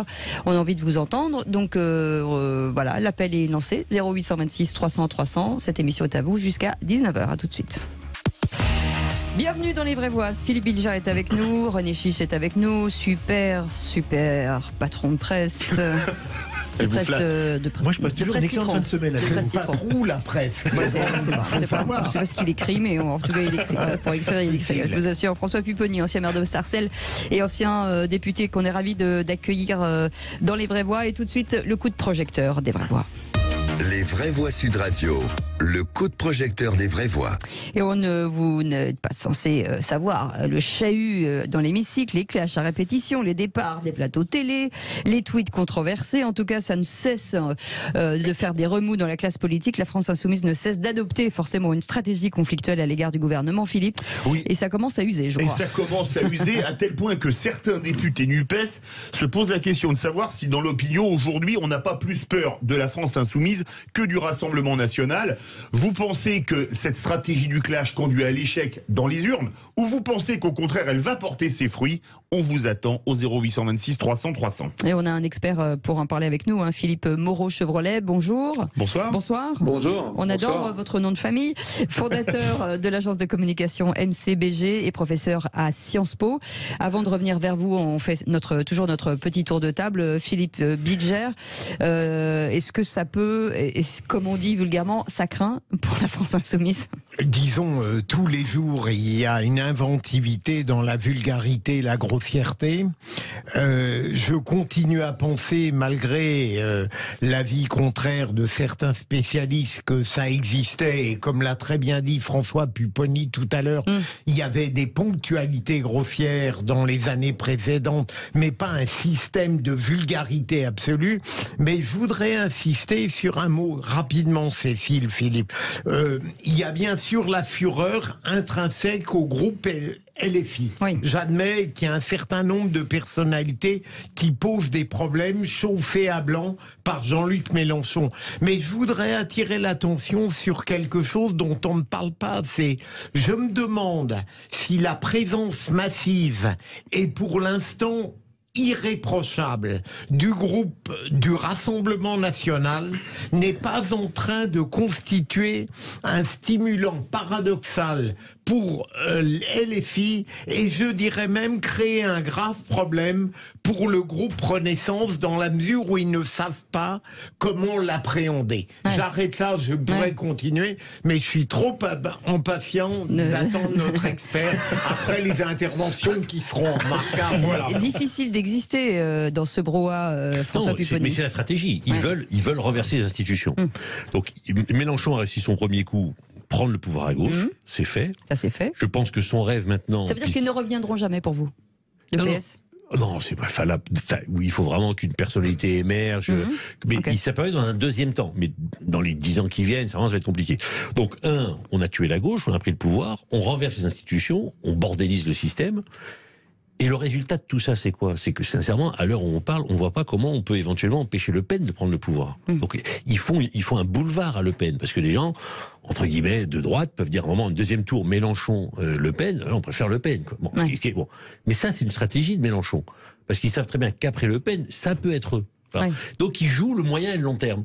Et donc aujourd'hui, sa stratégie, elle fonctionne. Ils sont à l'Assemblée, ils ont un groupe pléthorique, ils ont fait la NUPES, tout le monde est venu derrière eux. Ils bordélisent, ils plaisent aux jeunes, ils plaisent à la rue, ils plaisent tout ça, ils font leur révolution et ils disent on verra bien l'avenir. Et donc on y va en marchant. Oui, mais le chef de file n'est pas éternel. Oui, d'abord, Jean-Luc Mélenchon, il est quand même maintenant d'un certain âge. Est-ce qu'il va continuer longtemps? On ne sait pas. Mais ce qui est certain, c'est qu'on aime ou qu'on n'aime pas LFI, c'est un fait. Ils ont créé une nouvelle façon de faire de la politique. Dieu sait qu'elle n'est pas la mienne. Je ne l'approuve pas du tout ce parti, mais ils ont créé une identité politique qui n'existait pas avant. C'est vrai, une identité à la fois d'agitation, de rébellion permanente, même parfois de vulgarité. Et ça n'existait pas avant dans l'univers politique, ce genre de parti de formation. Par contre, LFI risque d'avoir des problèmes. Maintenant, à mon avis, c'est en termes d'alliance politique, parce qu'à l'Assemblée nationale, et je crois qu'il y a quelques heures ou quelques jours, des députés de la NUPES ont imposé à LFI de retirer des amendements concernant le projet de réforme des retraites. Je ne sais pas si vous êtes au courant. Donc c'est déjà... Oui, mais déjà dans l'esprit... Ça commence peu à peu à prendre dans l'esprit des autres formations de la NUPES. Donc moi, LFI... Quoi qu'on dise, ils ont créé quelque chose. Est-ce que ça pourra aller en 2027 jusqu'à l'Élysée? Non, je ne pense pas. Mais, par contre, comme vous l'avez dit tout à l'heure, François, ils ont quand même une vraie présence dans la jeunesse. Ça, c'est important quand même. Philippe Moreau-Chevrolet, pour réagir aux propos des vraies voix. Alors d'abord, le chahut parlementaire, ça a toujours existé. Moi, ce qui me frappe, c'est que depuis 5 ans, on avait oublié que ça existait. On avait oublié que l'Assemblée nationale... ça discute, ça gueule, ça s'insulte et c'est assez fréquent. C'était même la règle avant la nouvelle génération qui est arrivée avec LREM. Après, le contraste qui choque, c'est que à côté de ça, LREM, ils sont extrêmement sages, c'est des bons élèves et le RN s'est mis à jouer aussi à la sagesse. Du coup, le contraste avec LFI est assez dingue. Après, est-ce que c'est porteur? Je ne sais pas, parce que très honnêtement, il y a déjà un antiparlementarisme, c'est-à-dire qu'on déteste déjà les députés. Si en plus on a le sentiment qu'ils font du bruit, qu'ils ne sont pas forcément utiles, c'est pas terrible pour l'image globale des députés, c'est pas terrible non plus pour l'image de LFI. C'est pour ça qu'il y a une querelle actuellement. Il n'y a pas encore une querelle de succession, mais il y a déjà une querelle entre des éléments comme Ruffin ou Clémentine Autain qui se disent c'est pas très bon, nous on a quand même envie d'arriver au pouvoir à un moment donné et d'exercer des responsabilités. Si on a pris le leadership à gauche, c'est pour ça, c'est pas pour juste faire ce qu'on appelle de l'agite propre, qu'on appelait comme ça autrefois, et ça reste vrai. Et puis Mélenchon qui lui est dans une logique de coup d'éclat permanent, un peu comme Macron, il faut exister régulièrement. Donc on y va, et puis c'est pas grave, on balance quelque chose, on verra après. C'est pas la même logique. Moi je retiens quand même qu'il y a des grandes phrases qui sont prononcées dans ces affrontements-là, quand Ruffin dit, par exemple, vous voulez rester dans les livres d'histoire, vous ne serez même pas dans les livres de comptabilité, c'est une phrase qui aurait pu être sous la 4e République ou la 3e République dans les débats parlementaires. Donc ce qui choque aujourd'hui, c'est que malheureusement, pour l'Assemblée nationale, avant, quand ils s'engueulaient, c'était entre eux et on ne le voyait pas. Maintenant, ça se voit. C'est-à-dire le moindre dérapage d'un député, il est sur Twitter dans la seconde d'après. Ça change quand même un petit peu toute la règle du jeu. Est-ce qu'on va aboutir à un Parlement stérile ? Donc je pense que notamment Philippe Bilger serait le premier à se plaindre. C'est un Parlement où il ne se passe rien. Ou est-ce qu'on va continuer, comme ça? Je ne sais pas. Voilà. Mais ça change quand même la donne. Ça change quand même la donne qu'on puisse tout voir tout le temps. Philippe Bilger. Philippe, justement, essayons d'imaginer demain, il y a une dissolution. À votre avis, par rapport à l'esprit public actuel, vous voyez plutôt gagner la fureur de LFI organisée, comme le dit François, et délibérée, ou bien le caractère apparemment irréprochable du Rassemblement national? Qu'est-ce qui, à votre avis, peut davantage convaincre et séduire les Français? Je rappelle, avant que Philippe Moreau-Chevrolet s'exprime, qu'il y avait eu un sondage Mélenchon-Le Pen au second tour de la présidentielle pour Sud Radio, un sondage IFOP, qui mettait Marine Le Pen à 58% le vendredi qui précédait le premier tour. Philippe Moreau-Chevrolet.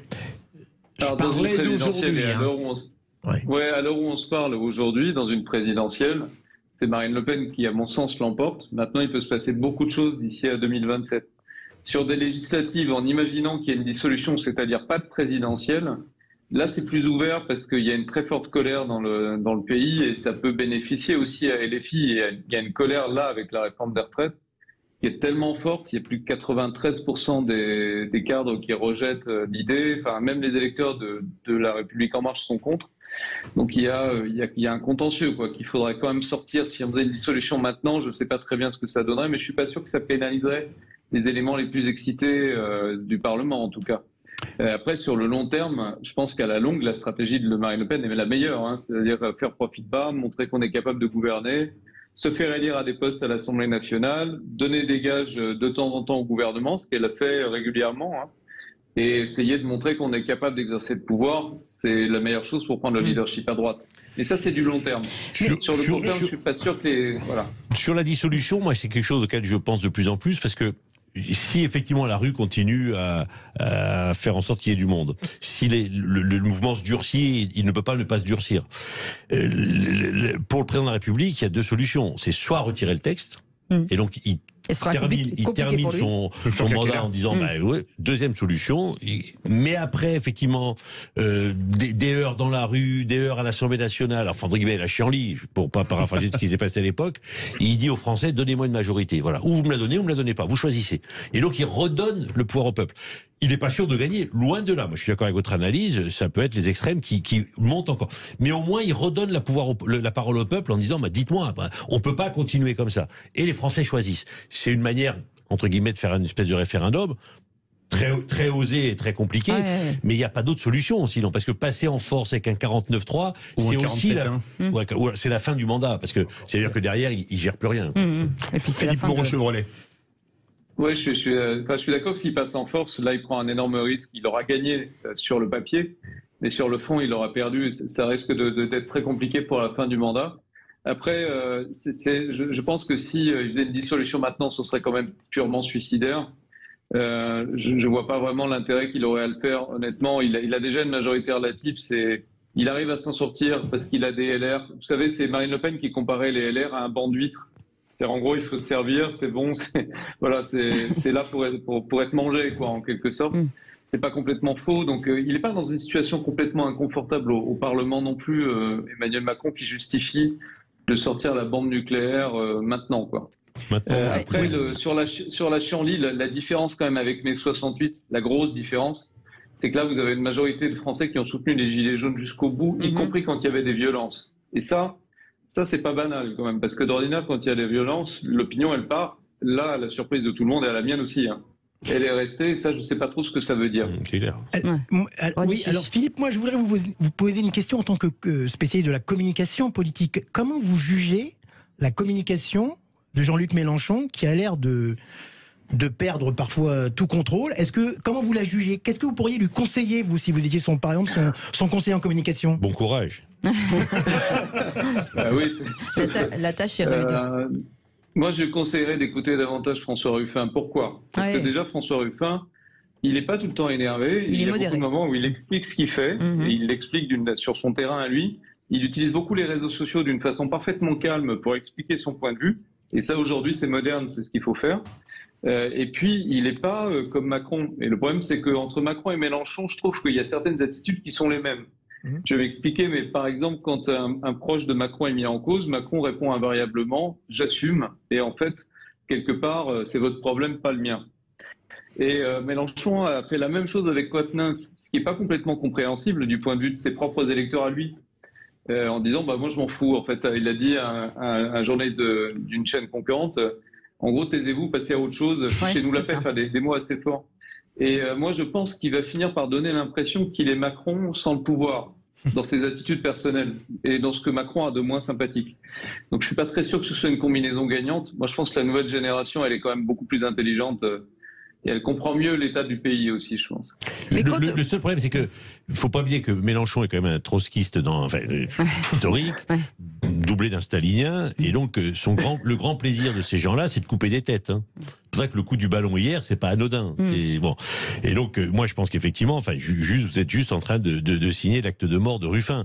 On voit bien que Ruffin, Garrido et Coquerel, qui étaient quand même ceux qui ont émergé lors de la dernière mandature, ceux-là, ils ont disparu. Ils sont balayés. Et donc, c'était Quatennens qui devait prendre la suite. Malheureusement, malgré tout, il le soutient bec et ongle. Et que derrière, il y a Boyard et d'autres qui arrivent.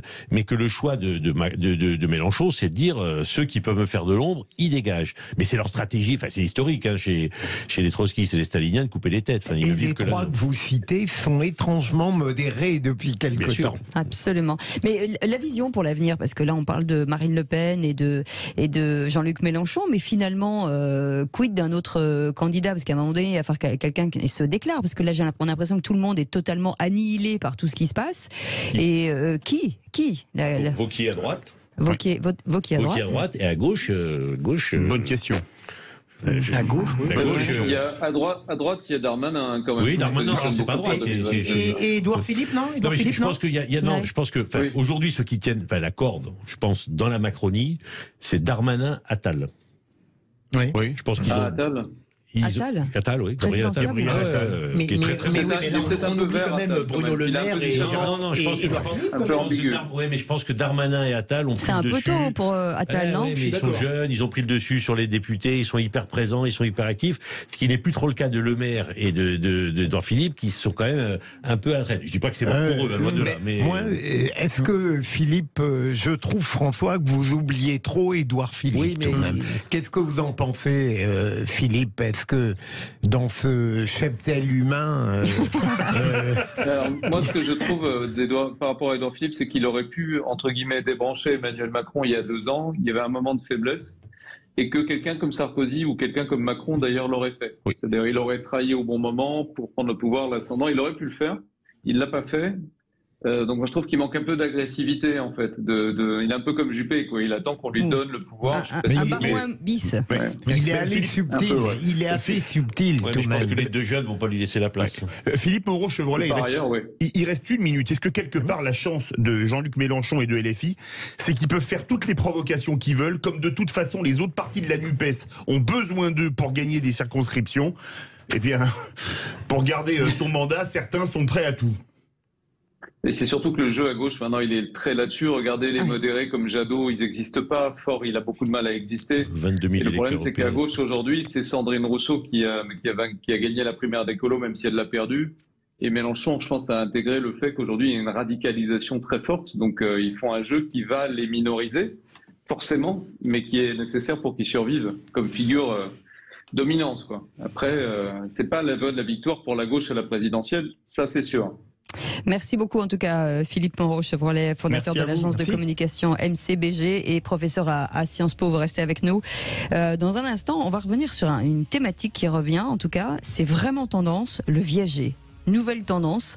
Pendant des années, c'était un petit peu compliqué et aujourd'hui, ça revient. On va vous expliquer tout avec un expert dans quelques instants. Henri-Pierre Ouibi sera avec nous, fondateur et PDG de Senior Consulting Group. Restez avec nous, on revient dans un instant. À tout de suite.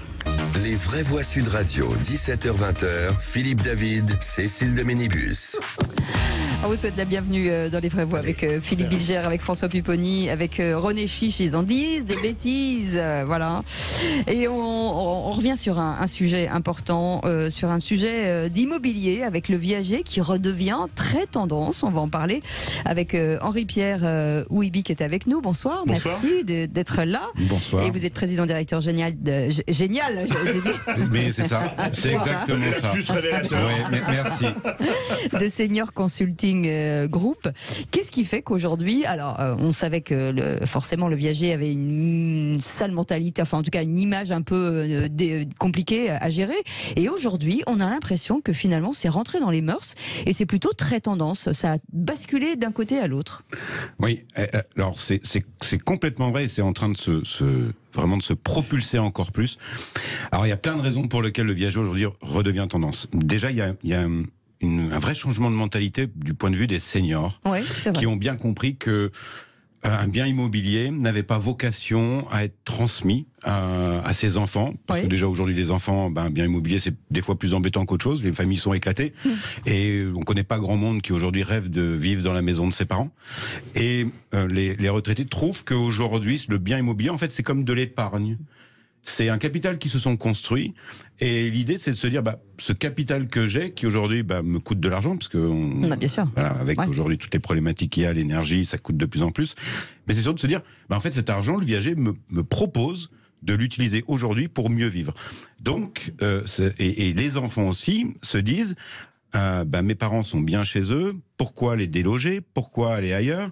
Il y a le maintien à domicile et vivre à domicile, c'est ce que tout le monde souhaite. Il y a eu l'épisode du fossoyeur qui a bien fait comprendre qu'il valait mieux éviter d'aller en EHPAD. Et donc, comment on fait pour régler toutes ces problématiques? 1, bien vivre à la retraite, et 2, faire plein de choses, aider ses enfants.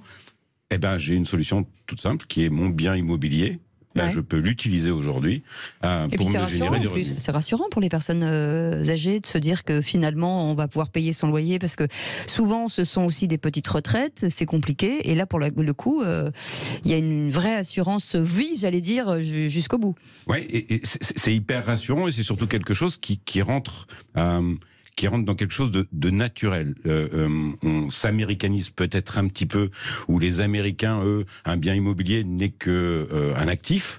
Et ben, les retraités français se disent « Oui, j'ai travaillé pendant 20 ans pour se construire ce patrimoine. » Aujourd'hui, pourquoi pas l'utiliser? Enfin, ça permet de faire plein de choses. Et puis, peut-être qu'on devient un peu plus poète. Sénèque disait l'important, c'est pas la vie, c'est comment on l'emploie. C'est pas le temps de vie, c'est comment on l'emploie. On est peut-être en France en train de se dire, oui, aujourd'hui, moi, je veux bien vivre à la retraite. Je veux pas être une charge pour mes enfants. Je ne veux pas qu'ils aient à payer pour moi en maison de retraite. Et puis, je veux bien vivre à 65 ans. Alors on sera peut-être à la retraite plus tard, mais aujourd'hui on peut dire que à 62 ans en tout cas, on a encore 25 ans de vie à financer. Et il y a ce qui se passe aussi qui est très intéressant, c'est que beaucoup d'enfants ont leur propre patrimoine maintenant. Oui, c'est vrai. Et donc n'ont pas envie d'hériter de la maison. Moi, je suis dans d'une tante en banlieue. Les enfants, enfin les nièces sont parties ailleurs. Et donc c'est la meilleure formule, parce que ça sécurise effectivement la personne qui est propriétaire. Elle sait que si elle doit aller en EHPAD, elle aura de quoi payer puisqu'elle a eu son bouquet. Elle a une rente. Elle a une rente. Ça lui permet de faire face, et elle sait qu'elle peut, y compris que le bouquet, transmettre tout de suite aux enfants une partie. Donc c'est tout avantageux. Mais je répète, ça ne peut fonctionner que si effectivement les enfants ont décidé de dire, nous on reprendra pas cette maison. Ils vont pas attendre le décès, la vente, etc. C'est ça qui est terrible. C'est vraiment le droit de succession et tout ça, parce que là on règle tout d'un coup.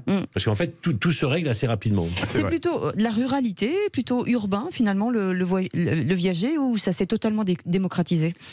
Totalement démocratisé et totalement décomplexé. En fait, c'est vraiment une histoire de projet de vie. Il n'y a pas de catégories socio-professionnelles qui font appel aux viagers.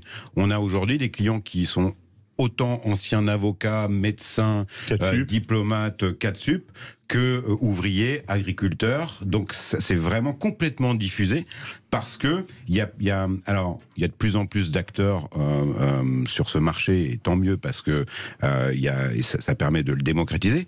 Il y a de plus en plus de très belles émissions qui nous permettent d'en parler, comme la vôtre, et tant mieux, parce que ça permet de le faire connaître.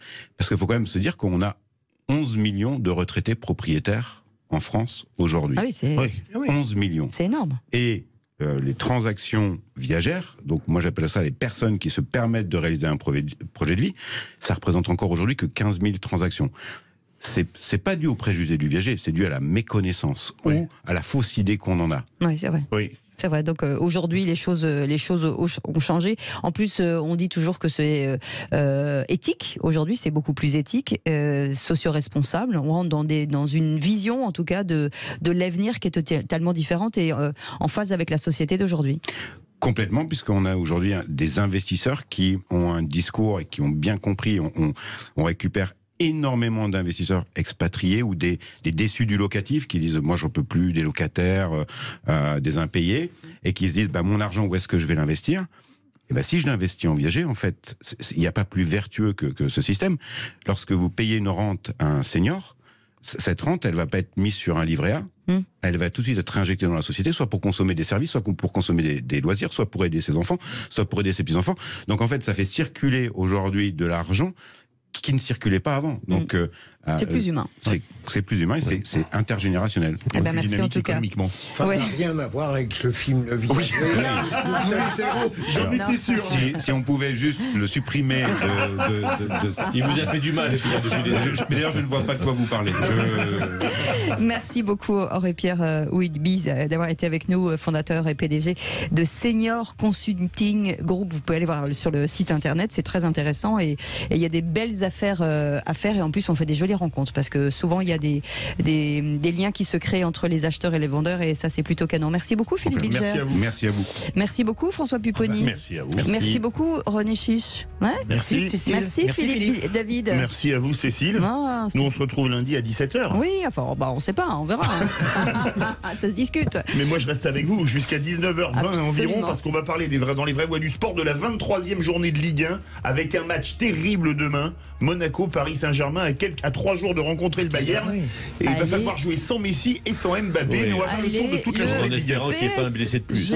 Allez le PSG. Et moi je vous dis à lundi. 17h. Allez, salut, à demain. Attends, à lundi, pardon.